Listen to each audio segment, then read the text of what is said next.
Cubes is a framework that helps you examine and understand the complete ecosystem underlying human behavior. And it also offers an expanded approach to gathering data to really understand why people behave as they do. Now, there are three components of the framework. First is the stages of change.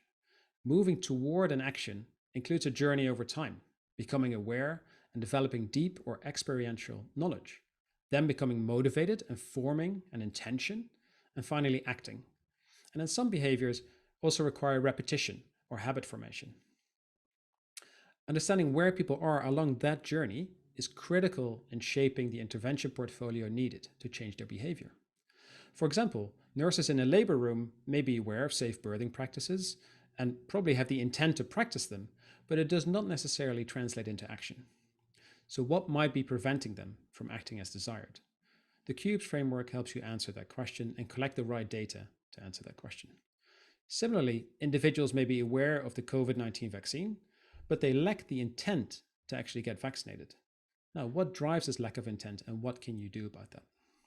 A person's journey through these various stages of change and ultimately action is dictated by many enablers and barriers. These usually fall into two broad categories. The first is perceptual factors.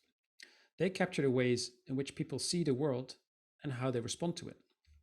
The second is contextual factors, and that is the surroundings of the individual that impact how they navigate the world. The third part of the Cubes framework are the influencers. So influencers shape a person's drivers through various channels, whether that's in person or through media.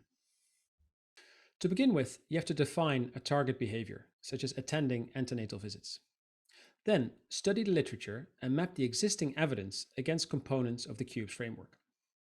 This mapping ensures you've considered all important factors and identifies evidence gaps, if any. From here, there are three options that can be explored. First, use what you know to develop a menu of interventions.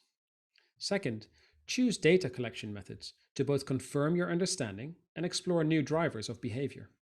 These may be qualitative or quantitative research methods, depending on your research goals.